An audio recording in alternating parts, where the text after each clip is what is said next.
तो हेलो दोस्तों, आप सभी का स्वागत है रोजगार विद खुशी चैनल पर। मेरा नाम मनोज, मैं आप सभी का स्वागत करता हूं आज के चैप्टर मोहम्मद गौरी में। मोहम्मद गौरी से जितने भी ऑब्जेक्ट या जितने भी क्वेश्चन पूछे जाते हैं वो आज जो हम समझेंगे, कुछ मैप के द्वारा समझेंगे, कुछ ऑब्जेक्ट के द्वारा समझेंगे। तो आज जो हम समझेंगे दोस्तों वो मोहम्मद गौरी समझेंगे। तो इससे पीछे की थोड़ी सी स्थिति जान लेते हैं, इससे पीछे की स्थिति क्या थी। तो दोस्तों देखते हैं कि हमने पिछले वीडियो में पढ़ा है, जो महमूद गजनवी का वीडियो आया है हमारा पीछे, तो उसमें भी हमने पढ़ा है। तो थोड़ी सी पीछे की जानकारी लेंगे। और इसके उपरांत अगर आपने दोनों वीडियो नहीं देखी हैं, मोहम्मद बिन कासिम की और महमूद गजनवी की, तो उन दोनों वीडियो का लिंक डिस्क्रिप्शन बॉक्स में प्रोवाइड कर दिया जाएगा। तो आप उन दोनों वीडियो को भी देख सकते हैं, या उन दोनों को देखें पहले और इसको बाद में देखें, तो काफ़ी अच्छा समझ में आएगा। तो दोस्तों चलिए देखते हैं। तो क्या था, जब हम देखते हैं महमूद गजनवी, वो गजनी वंश में था, गजनी वंश में था, और उसका जो शासन चल रहा था वो गजनी वंश में चल रहा था। वो भारत आता था, आक्रमण करता था, हमने पढ़ा भी था। 17 आक्रमण किए थे उसने। और भारत आने के साथ वो धन लूटने की जो उसकी मंशा थी, वो धन लूटने की मंशा थी, और उसकी जो मंशा थी वो साम्राज्य विस्तार की नहीं थी।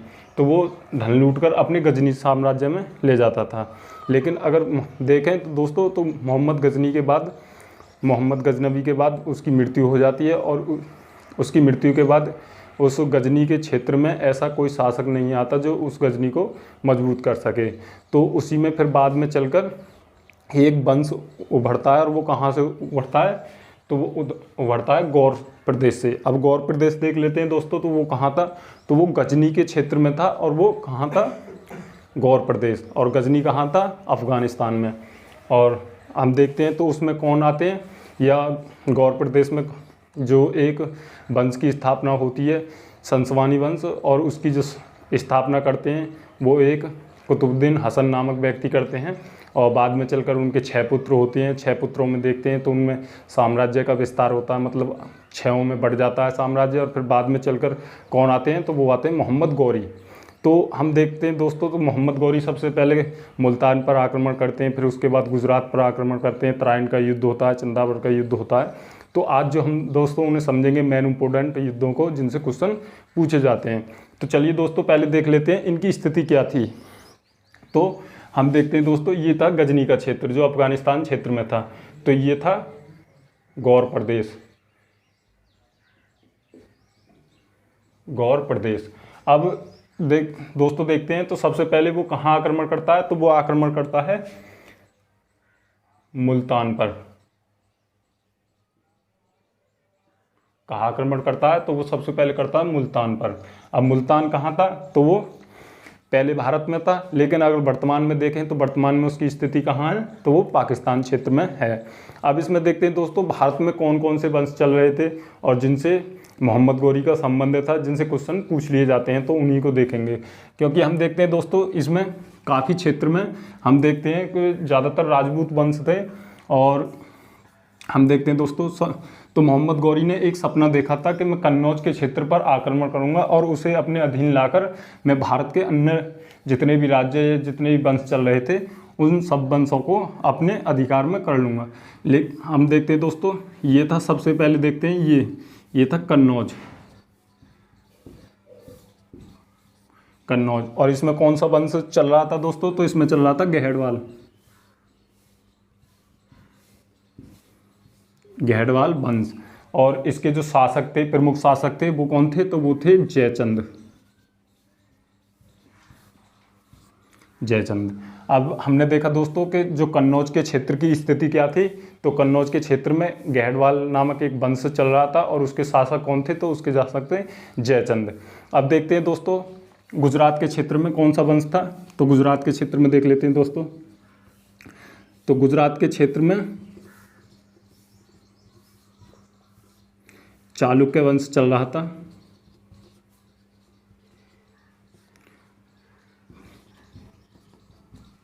और उसके जो शासक थे वो थे भीमदुत्य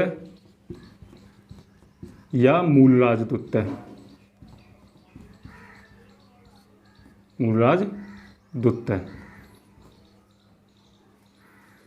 और उनकी माँ का नाम था नायक देवी।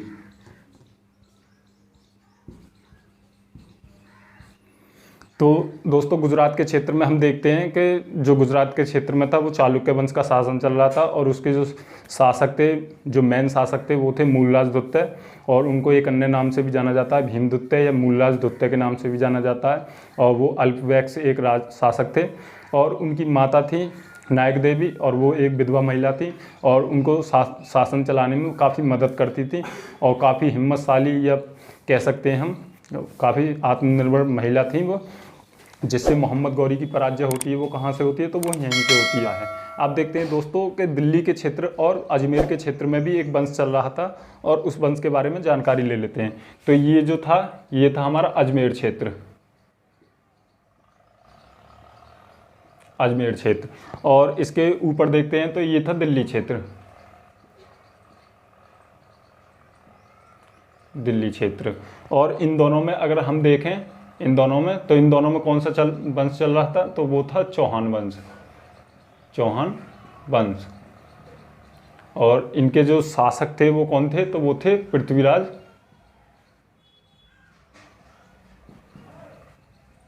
पृथ्वीराज तृतीय। तो इनके पीछे भी एक मूल कारण है, जो अजमेर के क्षेत्र और दिल्ली के क्षेत्र में जो शासन चल रहा था उसके शासक कौन थे, तो वो थे पृथ्वीराज तृतीय या पृथ्वीराज चौहान के नाम से भी जिन्हें जाना जाता है। तो क्या था कि जो पृथ्वीराज चौहान के पिता थे वो अजमेर के शासक थे, और जो दिल्ली हम देखते हैं, दिल्ली की स्थापना कौन करते हैं, तोमर वंश के शासक करते हैं।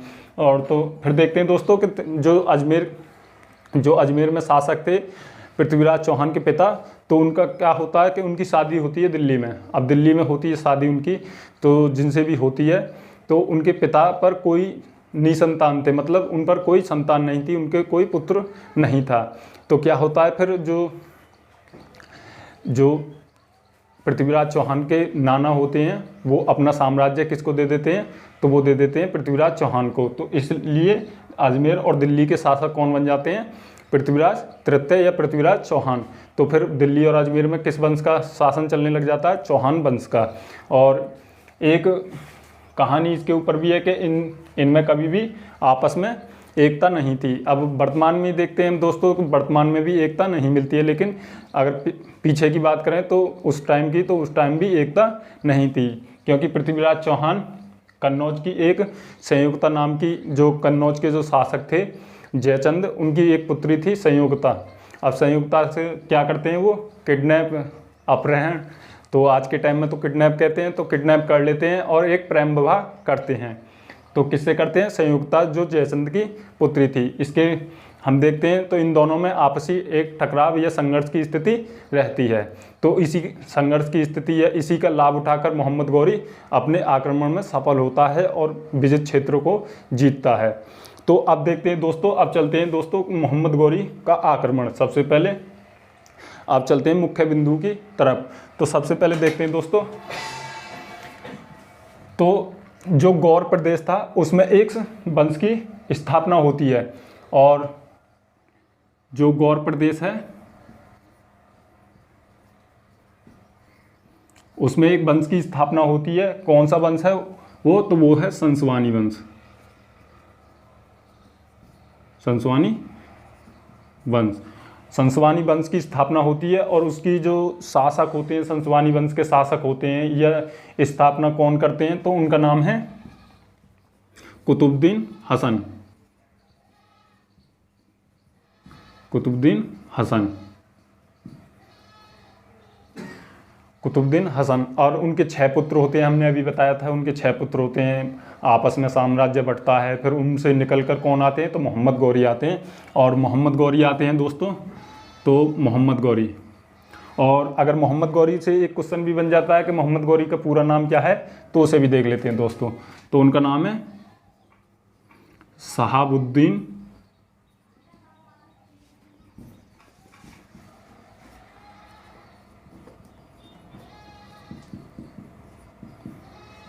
शहाबुद्दीन मोहम्मद गौरी। तो इनका पूरा नाम क्या है, शहाबुद्दीन मोहम्मद गौरी। जब मोहम्मद गौरी प्रथम आक्रमण करता है भारत के क्षेत्र पर, तो सबसे पहले करता है वो मुल्तान में। और हम देखते हैं दोस्तों कि उससे पहले भी वो 11 जो लगभग 1173 और 1174 में वो संपूर्ण गजनी क्षेत्र को गजनी क्षेत्र को जीत लेता है। और उसके उपरांत देखते हैं दोस्तों, तो सबसे 1175 ईस्वी में सबसे पहला जो आक्रमण करता है जो गौरी, वो किस क्षेत्र पर करता है भारत के, तो वो करता है मुल्तान क्षेत्र पर।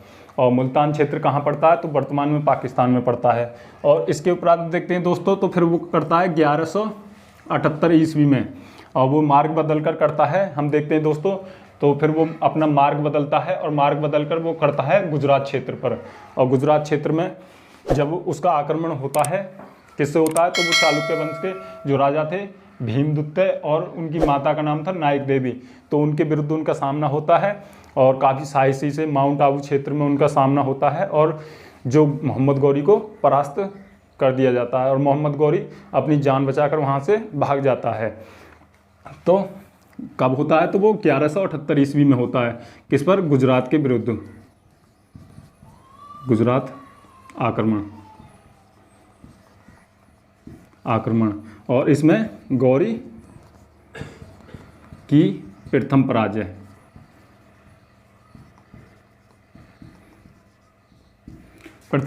तो दो क्वेश्चन बनते हैं यहीं से कि जो 1175 ईस्वी में सबसे पहले मोहम्मद गौरी मुल्तान पर आक्रमण करता है और जो दूसरा आक्रमण है वो कहाँ करता है, तो वो गुजरात पर करता है और उसमें उसे प्रथम पराजय प्राप्त होती है। और उसके विरुद्ध भी पूछ लिया जाता है कि गुजरात के क्षेत्र में, जिसके क्षेत्र में विरुद्ध करता है, उस वंश के शासक कौन थे, तो चालुक्य वंश के शासक कौन थे, तो भीमदुत्तय या मूलराज दुत्तय, और उनकी माता का नाम क्या था, नायक देवी। अब दोस्तों मोहम्मद गौरी से क्वेश्चन आता है, फिर वो भाग जाता है और भागने के क्रम में फिर वो वापस चला जाता है और वापस जाकर वो फिर मार्ग बदलता है और मार्ग बदलने के क्रम में फिर वो दिल्ली पर या अजमेर के क्षेत्र पर आक्रमण करता है। और उस समय जो शासक थे दिल्ली या अजमेर के, वो कौन थे, तो वो थे पृथ्वीराज चौहान या पृथ्वीराज तृतीय कह सकते हैं। और फिर होता है, हमें देखने को मिलता है तराइन का युद्ध। तो सबसे पहले देख लेते हैं दोस्तों तराइन का युद्ध। तो तराइन का प्रथम युद्ध कब होता है दोस्तों, तो वो होता है 1191 ईस्वी में। और एक होता है, एक साल बाद होता है तराइन का द्वितीय युद्ध, जो एक साल बाद होता है और वो भी पृथ्वीराज चौहान और इसके मध्य होता है। तो फिर उसमें क्या होता है दोस्तों, जब मोहम्मद गौरी अपने गौर प्रदेश से दिल्ली के क्षेत्र में आक्रमण करने आता है, तो उस समय जो पृथ्वीराज चौहान के जो कह सकते हैं सेनापति होते हैं, वो होते हैं स्कंद। तो स्कंद काफ़ी कड़ा सामना करते हैं और उन्हें इतना कड़ा संघर्ष करते हैं कि उन्हें मोहम्मद गौरी को जान बचाकर वहाँ से भी भागना पड़ता है। और जब जान बचाकर भागना पड़ता है तो फिर मोहम्मद गौरी एक साल के लिए मतलब आत्म शांति से बैठा रहता है। लेकिन फिर चौहान क्या सोचते हैं, जो पृथ्वीराज चौहान होते हैं, वो सोचते हैं कि जो मोहम्मद गौरी है वो हमारे सेनापति स्कंद ने ही हरा दिया है, तो अब आएगा तो हमें ज़्यादा शक्ति या ज़्यादा सेना की ज़रूरत नहीं पड़ेगी। तो जो पृथ्वीराज चौहान होते हैं वो अपनी जो भी सेना हो या तैयारी नहीं करते हैं। लेकिन जो मोहम्मद गौरी है वो एक साल बाद आता है और उन एक साल के अंदर अंदर वो इतनी तैयारी करके आता है। और फिर हमें देखने को मिलता है जैसे कुतुबुद्दीन ऐबक और बख्तियार खिलजी, उसके दो ऐसे सेनापति थे जिनके द्वारा वो भारत में प्रवेश करता है दोबारा से, और फिर दिल्ली के जो चौहान वंश हैं पृथ्वीराज चौहान, उनको एक बार फिर हराता है। तो देख लेते हैं दोस्तों, तो तराइन का युद्ध होता है प्रथम, उसमें पृथ्वीराज चौहान या तृतीय, तो यहाँ जो पृथ्वीराज चौहान है वो तृतीय हैं, तो कहीं कहीं दिया होगा तो पृथ्वीराज चौहान या पृथ्वीराज तृतीय। तो और किसके विरुद्ध होता है, तो ये होता है गौरी के। तो गौरी की इसमें हार हो जाती है और पृथ्वीराज चौहान की इसमें जीत हो जाती है। और फिर होता है तराइन का दूसरा युद्ध।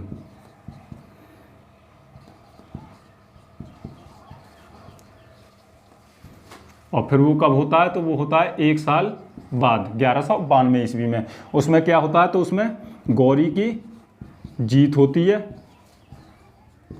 और पृथ्वीराज की हार होती है।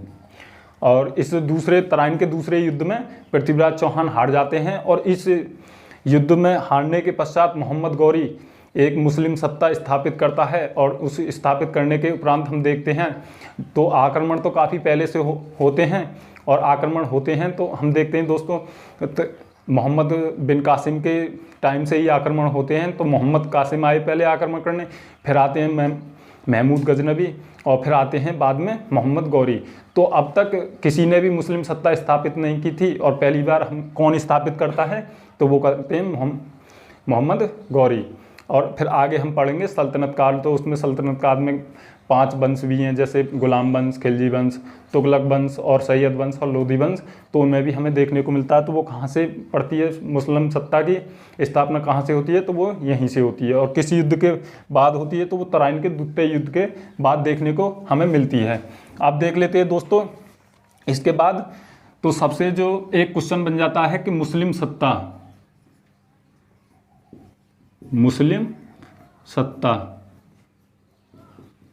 की स्थापना किसने की थी, तो वो की थी गौरी ने। इससे क्वेश्चन बन जाता है कि मुस्लिम सत्ता की स्थापना किसने की थी। यह मुस्लिम सत्ता स्थापना का श्रेय किसको जाता है, तो वो जाता है गौरी को। आप देखते हैं दोस्तों, जब मोहम्मद गौरी इस क्षेत्र से अपने इस दिल्ली के साम्राज्य को जीत लेता है, तो फिर उसकी निगाह जाती है कि यहाँ से केंद्र से या शासन चलाना आत्मनिर्भर नहीं है। जो केंद्र है, मुख्य है, जो भारत का मध्य बिंदु था, वो कन्नौज था। और वो सोचता है कि अगर मैं कन्नौज पर अधिकार कर लूँगा तो फिर आसपास के जितने भी क्षेत्र हैं उन पर अधिकार करना बहुत आसान हो जाएगा। तो फिर वो करता है कन्नौज पर युद्ध। तो हम देखते हैं दोस्तों कन्नौज पर, और उसे युद्ध को जाना जाता है चंदावर का युद्ध। और किसके मध्य होता है, तो वो होता है मोहम्मद गौरी और जयचंद के मध्य। हमने देखा था अभी दोस्तों, क्योंकि कन्नौज में घेड़वाल वंश का शासन चल रहा था और उसके जो शासक थे वो थे जयचंद। अब हम देखते हैं दोस्तों कि जब दिल्ली पर आक्रमण करता है गौरी, तो ये मदद नहीं करते, लेकिन फिर दिल्ली में जब हार जाते हैं वो, तो फिर इनकी मदद भी कोई नहीं करता। और फिर जयचंद का सामना होता है गौरी से, और गौरी इसमें जीत जाते हैं। गौरी की इसमें जीत हुई और जयचंद की इसमें हार हुई। अब देखते हैं दोस्तों, जब ये हार जाते हैं तो फिर कन्नौज विजय के बाद जो मोहम्मद गौरी होते हैं वो एक सिक्का चलाते हैं। तो देख लेते हैं दोस्तों। तो कन्नौज विजय के बाद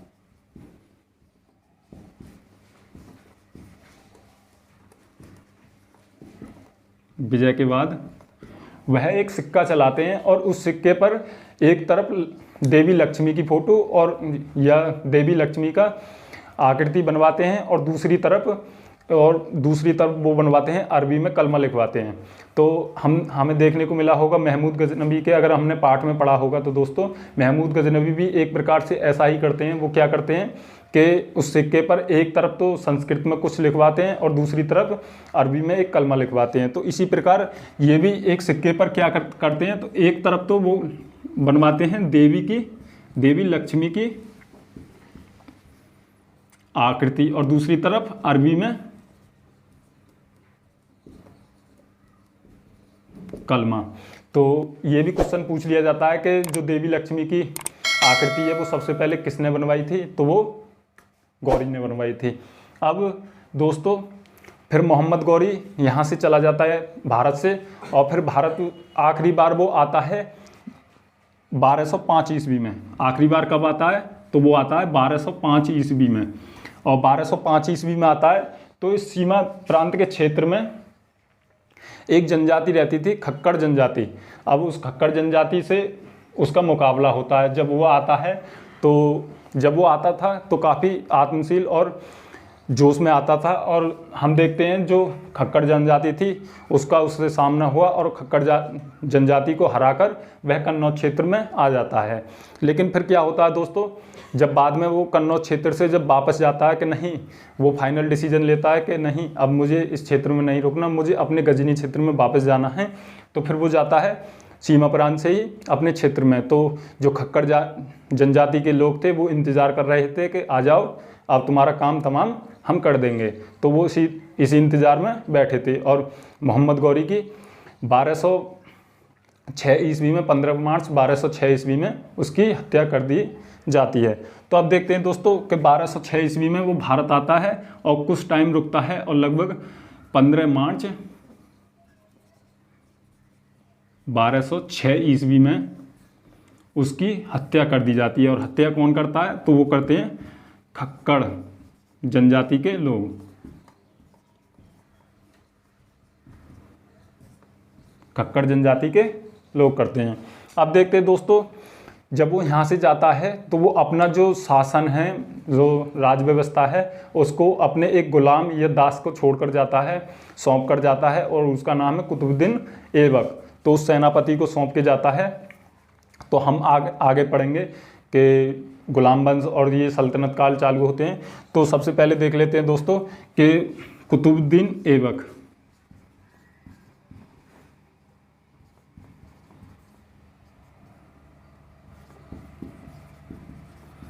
और एक थे बख्तियार खिलजी।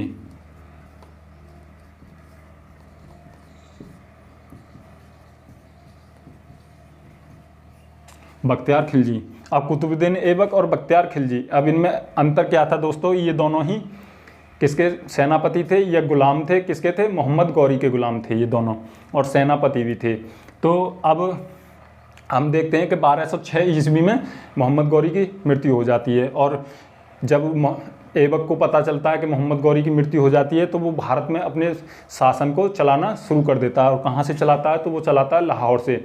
हम देखते हैं दोस्तों, तो फिर ये 1206 ईस्वी में दास वंश, 1206 ईस्वी में ये दोस्तों, तो ये क्या करता है? ये दास वंश या गुलाम वंश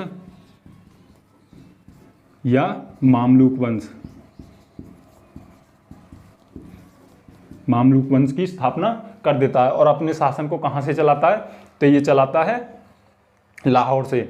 अब फिर बाद में देखते हैं कि इसमें इल्तुतमिश आते हैं और वो अपनी राजधानी बनाते हैं, किसको? दिल्ली को। और फिर वो दिल्ली से शासन प्रारंभ कर देते हैं। और इसके बाद देखें दोस्तों तो बख्तियार खिलजी। अब बख्तियार खिलजी के बारे में 2 शब्द पढ़ लेते हैं, क्योंकि इनसे भी काफ़ी क्वेश्चन पूछे जाते हैं। तो जो बख्तियार खिलजी थे वो यहाँ शासन न कर वो सीधे आते हैं बिहार और बंगाल के क्षेत्र में।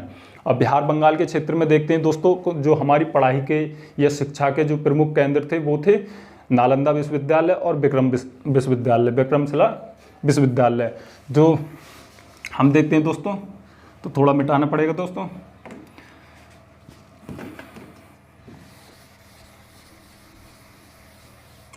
तो कौन से थे? तो एक तो नालंदा और दूसरा था विक्रमशिला, जो विश्वविद्यालय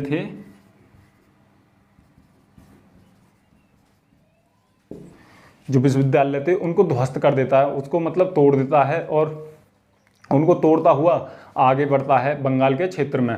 अब इनसे भी क्वेश्चन बन जाते हैं, काफ़ी एग्जामों में आपने भी देखे होंगे दोस्तों, जैसे एसएससी के, जीडी के, यूपीएसआई के। तो आपने यूपी पुलिस, रेलवे, अन्य प्रोग्राम जो भी पेपर होते हैं उनमें सब में क्वेश्चन देखने को मिल जाता है कि नालंदा विश्वविद्यालय को किसने ध्वस्त किया था, विक्रमशिला विश्वविद्यालय को किसने ध्वस्त किया था? वो किया था बख्तियार खिलजी ने। तो बख्तियार खिलजी इनसे आगे बढ़ता है, फिर जाता है वो बंगाल के क्षेत्र में। अब बंगाल के क्षेत्र में बढ़ता है तो बंगाल के क्षेत्र में देखते हैं दोस्तों, तो वहाँ चल रहा था सेन वंश का शासन, सेन वंश का शासन। अब हमने भी प्राचीन भारत के वीडियो में सबसे लास्ट का वीडियो देखा था हमने, बंगाल के जो राजवंश आए और कश्मीर के जो राजवंश आए। तो बंगाल में हमने देखा था कि 2 राजवंश आए, एक पाल वंश और एक सैन वंश। अब सैन वंश में हम देखते हैं तो उस समय जो शासन चल रहा था वो चल रहा था लक्ष्मण सेन का, लक्ष्मण सेन का। तो जब बख्तियार खिलजी बंगाल की तरफ बढ़ते हैं तो वो लक्ष्मण सेन का शासन चल रहा था, और लक्ष्मण सेन अपने किले को छोड़कर वहाँ से भाग जाते हैं, क्योंकि जो बख्तियार खिलजी था वो काफ़ी आक्रमणकारी जो शासक था। और इसके बाद देखते हैं दोस्तों, तो जो बख्तियार खिलजी है वो अपना जो साम्राज्य है वो लखनौती तक स्थित रह जाता है, और लखनौती में ही वह रुक जाता है और वहीं से अपने शासन को प्रारंभ करता है। तो हम देखते हैं दोस्तों, जो बिहार और बंगाल विजय का जो स्वैपन है या विजित क्षेत्र है, या ये किसने देखा था? ये देखा था बख्तियार खिलजी ने। जो बंगाल और बिहार का जो स्वैप ने, ना तो वो गौरी ने देखा था और ना ही ऐबक ने देखा था, और वो देखा था तो किसने देखा था? वो देखा था बख्तियार खिलजी ने। अब दोस्तों इसके बाद देखते हैं हम, तो इसके बाद सल्तनत काल भी चालू हो सकता है, और सल्तनत काल में फिर शुरू होते हैं दोस्तों सल्तनत काल में हम पढ़ेंगे दोस्तों सबसे पहले गुलाम वंश, फिर पढ़ेंगे हम दोस्तों खिलजी वंश, और फिर उसके बाद पढ़ेंगे दोस्तों तुगलक, और उसके बाद पढ़ेंगे हम दोस्तों सैयद वंश, और उसके बाद लोधी वंश। तो लगभग 300 वर्ष तक चला सल्तनत काल, और उसमें 5 वंश आते हैं जो महत्वपूर्ण है, गुलाम वंश और खिलजी वंश और तुगलक वंश और सैयद वंश और लोधी वंश। तो इन्हें हम बारी बारी से पढ़ेंगे दोस्तों। और इसके जो पहले देख लेते हैं हम दोस्तों, तो इसके पहले भी अन्य क्षेत्रों में राजपूत वंश ज़्यादातर, अधिकतर जितने भी थे राजपूत वंश थे, तो उनके ऊपर भी हम 1-2 वीडियो देख लेंगे, और फिर बाद में शुरू करेंगे हम सल्तनत काल को। तो अगर आपको ये वीडियो की श्रृंखला, जो बढ़ती हुई श्रृंखला है, वो आपको अगर पसंद आ रही हो तो इसे